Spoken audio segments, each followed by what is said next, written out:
पहली प्रार्थना अपना गुरु के चरणों करते मेरा नाम के स्वीकार करियो। मैया भवानी के चरण करते मेरा नाम स्वीकार करियो। सब देवताओं के चरण करते मेरा नाम स्वीकार करियो। माता पिता के चरण करते मेरा नाम स्वीकार हो। चर्चा में आए हुए सभी गुरु भैया गुरु बहना के चरण करते मेरा नाम स्वीकार हो।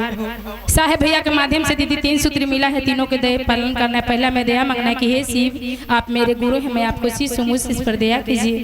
दूसरा में चर्चा करना है, किसी अनजान व्यक्ति को कहना है कि हे दीदी हम तो शिव को गुरु मान लिया, अभी मान कर देखिए शिव कितना दयालु है, कितना महान है।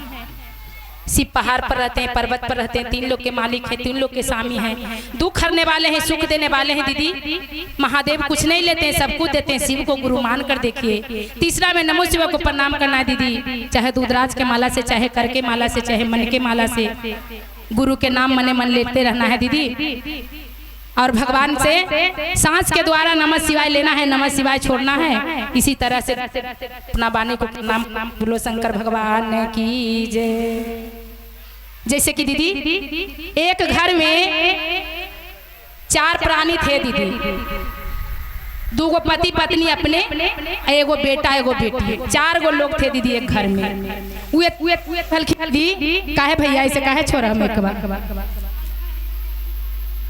वो इतना गरीब हलखिन दीदी कि बेचारा एक के दिन मांग मांग के पूरा गांव में एक दिन के भोजन मांगते थे दीदी, दूर ज्यादा नहीं मांगते थे कि हम एगो होबा है ना दीदी कि आज 1 महीना के मांग के खर्ची घर में रख ले ही या बैठ के खाए। बेचारा इतना गरीब थे दीदी कि रोज मांगा हले रोज खा हले मांग के। हम तो मगहिए भाषा बोलबो ना दीदी, समझ में आवा है ना। जे एक दिन के खाना मांगे दीदी, 4 प्राणी मांगे जाए, एक गांव में मांगे, दूसर गांव में मांगे भी नहीं जाए। जैसे कम गांव है दीदी बेलदारी टोला, यही टोला में मांग मांग के खाए बेचारा, वो गरीब कहीं नहीं जाए। अब एक दिन का होली दीदी कि महादेव के काम करे बेचारा, 3-4 प्राणी गुरुदेव के नाम ले, एनी टाइम भगवान के पूजा करे। लेकिन तब पर भी कहा है दीदी कि जे ज्यादा पूजा करे है दीदी उनका भगवान ज्यादा संकट दे हथिन।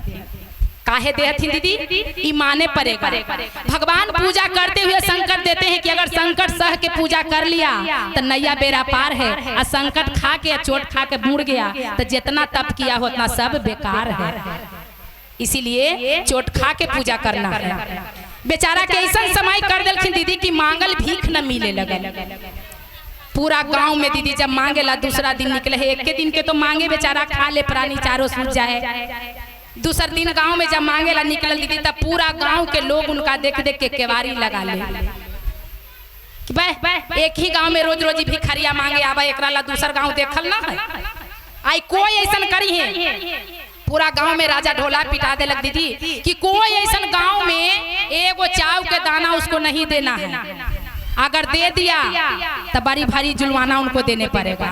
राजा के डर से दीदी पूरा गांव गेट लगा ले, बेचारा दुआरी पर से घूम घूम के चला आवे दीदी। लेकिन दोनों प्राणी भूखे दूसर गांव में मांगे भी न जाए, आके मूर्छित होकर दीदी अपना द्वार पर बैठ जाए। फिर रानी कहला कि राजा हो सका है आए कोई मौन रूप व्रत होते इसीलिए कोई दान न कर है, कल्हे मांगना है राजा, आज भर चलो भूखले 4 प्राणी सूत रही है। दूसरा दिन जब मांगे गए दीदी तो ओहू दिन गेट कुल लगा ले लग देख देख के। 4 दिन तक दीदी वो गांव में मांगलक, लेकिन बेचारा के अन्न मिले त पानी न पानी मिले न 4 प्राणी दीदी भूखल एकदम छिटपिटा है। लेकिन जमन का तो दोनों प्राणी हले तो कुछ सह जाए, इतना छोटा छोटा बच्चा रहे दीदी, दोनों प्राण जाए, दोनों के भूखल प्यास लकी राजा ये गांव में कोई ना दान दे है तो दूसर गांव में कम से कम अपने भूखल प्राण चल जीते तो कोई बात ना हो, लेकिन दोनों बालक के जन्म देला है तो कम से कहीं से मांग के दा राजा। राजा रानी के बात औरतिया के मान के दीदी दूसर गांव में मांगेला निकलल। यही लहला दोपहरिया दीदी गर्मी के मौसम, आधा रास्ता में जैते जैते दीदी दोनों बालवा बचवा बेहोश हो गए भूखल प्यास। अब रानी छछन रोबे है कि राजा कहीं ना पानी मिलो हो तो खतो खाई में से इतना पानी लाके दोनों बेटा बेटी के हमारे जीवन बचा दा। रानी के वजह छोड़ देलक, दोनों बाल बच्चा के लेके रानी लोट लोट के रो रहा कि दोनों के प्राण अब टूट जात। और भिखरिया बेचारा दौड़ल गेल दीदी तक कन्हू एगो गांव पर नजर न पड़े, एगो खेत के अगोरिया जहाँ सब्जी तब्जी लगैले रहे दीदी वहाँ गोरले रहे न लोग, वही झोपड़ी दे के एगो बूढ़ा बेचारा वहाँ पर अगोरिया देले रहे। दौड़ल दौड़ल नजर पड़ल तो झोपड़िया में जाहे कहे बाबा इतना सुन कम से कम कुछ भोजन है तो दे देना, इतना पानियों दे दे। हम कुओं कल पर जाही तो हमरा ला पानी ना मिले है। राजा हमार दोनों बच्चा के भूखल प्राण जा रहा है, कुछ तो दे दीजिए।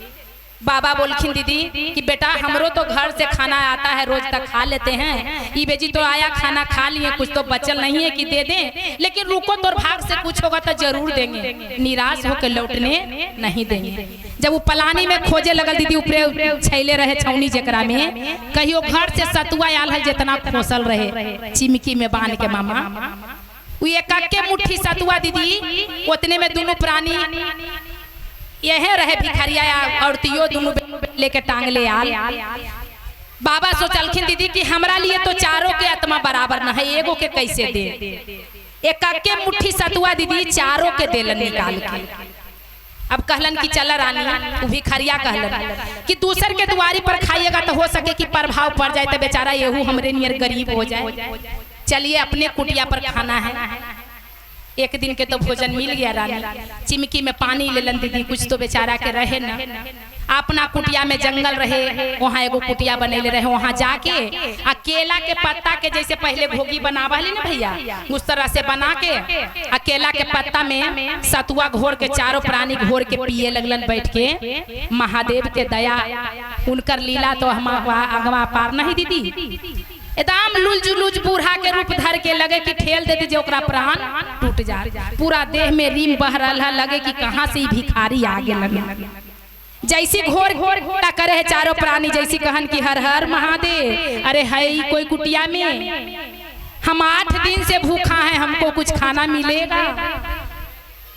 राजा रानी सब हाथ मोड़ लेलन, कलन की देखा राजा, यही कहा इस समय के बाद हमनी तो 4 दिन के भूखल है, बाबा 8 दिन के भूखल, कि लगा है कि प्राण हमर कुटिये भी छूट जैते, इतना दाहो संस्कार करेला हमरा पैसा ना, ऐसन करा ना राजा। राजा कहलक औरतिया के कहलक उपमर्दावा ओकर कि ऐसन करा ना रानी कि तू तीनों माई बेटा बेटी मिलके खा ला, हम अपन हिस्सा ही बाबा के दान दे दे, आए भर हमहू भूखे रह। राजा की कहलन दीदी कि अपन हिस्सा बाबे के दे दिलन कि ला बाबा। फिर महादेव उ रचना रच रहलन दीदी, वहीं पर घुरूम रहलन। तौरतिया कलक मर्दनमा की राजा तू तो अपना हिस्सा दान कर देला, दे देला, ला ना हमरे में से इतना तू खा ले, इतना हम खा ले ही। मर्दाना ना खाता, आगू में औरत कैसे खा ले राजा। मर्दनमा कल की दीदी की देखो रानी, दूसर के भाग दूसर के नहीं खाना चाहिए, आपको भाग मिला तो आप खा लीजिए, हमर भाग मिला जे हम दान कर दिए। और तिया कल की तू ना खेवा राजा तो हम कैसे खाम, लावा जैसे तू दान कैला तो हमहू दाने कर दे, हमहू आए भर भूखे रह। दोनों बेटवा बलवा बचवा कहे, बेटिया बेटवा कि ये मम्मी, बेटिया कहे कि हमर में से तू खा ले, बेटवा कहे पापा हमर में से तू खा लीजिए। कलक ना बाबू तू दोनों के भूखल प्राण जान लो बेटा, तू दोनों खा ला, ताकि ना माता पिता आगो में भूखल रहेगा, बाल बच्चा खा लेगा, ये कहाँ के जुलूम होगा। पहले के बाल बच्चा भैया माए बाप के मर्यादा इज्जत रख है, लेकिन अब के बाल बच्चा तो कहे कि हम खेबो 56 प्रकार आ तू खइहे, पानी तो देवे ना करबो, खाना तो दूर के चीज हो। लेकिन पहले के बाल बच्चा के दीदी बहुत माए बाप पर ख्याल रहा है। कहलन की माँ तू दोनों ना खेबा, हम कैसे खा ले, लावा आए भर हमू भूखे रही। वही बाबा के बोलेलन कि आइए बाबा हमरो हिस्सा आप खा लीजिए। चारों देलन दीदी, तब बाबा के तो सतुआ रह गए, इतना हो गए, जरा पाभर में 4 भाग हले दीदी जी, 1 भाग हो गए तो पाभर सतुआ। कलन की अब कहाँ जाए बेटा, लावो तोरे कुटिया में बैठ के पी लेते हैं। की कैलन दीदी कि वही केला के पत्ता के घोंगी बना के बाबा पिए लगलन। चारों प्राणी अपना हाथ जोड़ के भगवान के ध्यान लगा के बैठ गेलन। लेकिन खाखिन साधु बाबा, लेकिन पेट में जाहे ई चारों के, जैसे लगे कहे ना दीदी कि संतोख में मेवा है, वही बात है दीदी कि चारों के लगे कि आत्मा में हमार सतुआ जा रहा, संतुष्टि हमरा मिल रहा है। बाबा खा लेलन, अकलन की धनो धन भाग है झोपड़िया के। जब चैलन दीदी वहाँ इतना सोना बरखे लगल कि जैसी आचा के महादेव सोचलन कि अपना शिवलोक जाही, उतने में वो जंगल में से दौड़ल नेउरी आल। नेउरी देख लू दीदी दौड़ा खेतवन में जे दौड़ा ले आल, जुठवा के लांघते अब छोरे पार हो गए। आ देखो कि नेवरबाई जा है आ गया मुरुक मुरुक के पीछे देखा है ऐसे कहीं देखला है ना कि चल तो आ गया मुरुक के पीछे देख तो जब वो आधा जुठवा लांघलक ना नेवरबा दीदी जब पीछे मोड़ के नेवरबा देखे तो जितना जुठवा के परछाई पड़ल हल उतना देहवा नेवरबा के सोना के हो गए हल जुठवा लांघलन ओरा में और वहां तो दीदी आंख खोले है चारों प्राणी सोना के राजमहल बनल है चारों प्राणी सोना के पलना पर झूला झूल रहा नेवरबा कहे कि अरे जंगलवा में जाके देखे सोचे है कि गरीब के कुटिया में वो जुठा लांग है हमको आधा शरीर सोना हो गया आ कोई राजा के जुठा लांगते तो पूरा शरीर हमार सोना हो जाता देखो जिस तरह से मनुष्य के लालच होवा है कि अरे फलना ही गेलिया चर्चा में तब बड़ी छूट पर ले चले ही आए फिर पड़ते लेकिन ये लालच दीदी बुरी बलाई हो जाता है लोग के हम रहिए चाहे कोई रहिए आप लोग सोचिएगा ना कि फलना जगह गए थे ना हम तो बड़ी अच्छा अच्छा लुका दिल के चले ही बिहवा में होकर हमरो मिलते ही अच्छा ये लालच नहीं होना चाहिए मनुष्य के मन में अब नेवरबा के लालच हो गई दीदी कि राजा के जुठा लांगती हल सच में भगवान के लीला कि वो तो राजा रानी बनिए गेल रानी विचार करे राजा से पलना पर झूले थे कहे राजा अरे अपरूपी धन होवे राजा तब पूजा करना चाहिए मंदिर बनाना चाहिए साधु ब्राह्मण की जमाना चाहिए ऐसा करिए ना राजा कि 8वां दिन बाद इतना भारी जग ना दिए कि पूरा मोहल्ला पूरा गांव गिराम के निमंत्रण दे दीजिए आए गाया खा के जाएगा ये भंडार में कमी नहीं है और नेवरबा दीदी बगलवे में रहे बगले में जंगल रहे और राजमहल बनल रहे वो तो वहीं पर के बसिंदा रहे नेवरबा कान खड़ा करके सुनिए रहल हल कि अरे जे सपना में सोचली कि राजा के जुठा लंघतिए हल तो सोना हो जीते हल लेना या बगले में राजा हखिन ई जग करवेबे करथिन जुठा लांघबे तो हमरा पूरा देश सोना होइए जैते नेवरबा खूब ओजे परी परछनिया मार रहला जंगले में नाचे है कूदे है कि अब तक राजा के जुठा लांघम हमरा सोना होइए जा 8वां दिन बाद राजा जग करवैलन दीदी नेवरबा एक पलटनिया ना 100 पलटनिया मारे उ जुठा में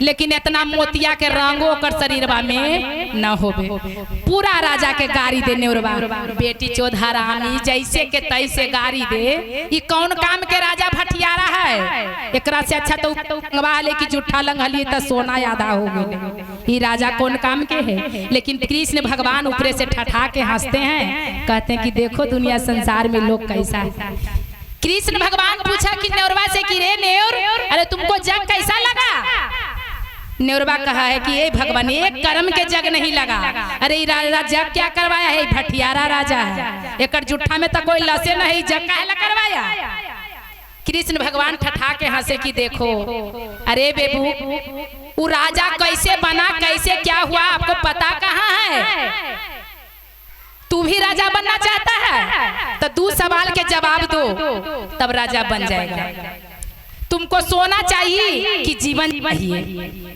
नेवरबा कल के हमरा सोना चाहिए आधा दे सोना है आधा रांगा है तो अच्छा लगे है हम ही लोग दीदी सगरो पहन लेवे सोना के हार है वो पहन लेवे मोती के हार तो अच्छा लगता है वही नेवरबा कलन की आधा दे सोना है आधा रांगा है तो अच्छा लगे है भगवान हमरो पूरा दे सोना चाहिए कल की ना हा कितना सुंदर बात बोले ठीक है रे पूर्वक सोना के तन बना देते हैं लेकिन कल तू घर से निकलेगा ना कोई तोरा पीछा लग के जान मार देगा पूरा सोना तोर ले लेगा जब जाने न रहेगा रे बुर्बक तो तू सोना लेके क्या करेगा नेवरबा दीदी कुछ देर खामोश हो गई कि भगवान अब अकील खुल गया सच कहें कि जब जाने न है तो दुनिया जहान कहाँ से है ऐसा करिए भगवान कि जैसा हमरा शरीर है वैसा बना दीजिए कम से कम नीम के रोटी खाएं तब बाले बच्चे परिवार की एकता मिला दीजिए कि प्रेम भाव से सब एक साथ रह सके इसीलिए दीदी वो जनावर के बुद्धि जब आ गया दीदी तो ये नारी के बुद्धि आ जाए कि सोचा है कि हमार गोतीबा हमरा पंतल्ला बना लेलक हमरा एक तल्लो न होला भले ओकर में अगिया लग जाए हमरे नियर जड़ जाए कहा है ना लोग दीदी भगवान कहते हैं कि देखी इसकी करो लेकिन जरंत पाना नहीं करो कहते हैं कि पर भला था हो भला लेकिन ऐसा लोग तो है दीदी नहीं एगो के 5 लाख रुपया हो जाए भैया तब 5 गो तोप जुटा ले कि ओकरा मार के हासिल करबो लेकिन हासिल कर ले ऐसा लोग है दीदी। बोलिए शंकर भगवान की, हर हर महादेव की, बोलिए मैया पार्वती की। कैसा चर्चा लगा दीदी? अच्छा लगा? एकदम अच्छा ना। देखिए इसकी करना है दीदी कि गोतिया हमार चरतला बनैलक तो हमहू कमा के बना ले, लेकिन जरिया न कि छिछियली के उतना हो गया हमरा न हो। सबसे ज्यादा नारिये में है दीदी। मर्दनमा कहे रे धीरे धर बना देबो, लेकिन औरतिया करे जुआनी जरो ना तू का बना देवे, तोरा से कहियो होल है कुछो। देखिए चर्चा सुनकर दीदी बहुत बहुत के दान किए। भगवान करे इनको दिल में वही भावना होवे कि पर भला तो हो भला। बोलिए शंकर भगवान की जय जय हो।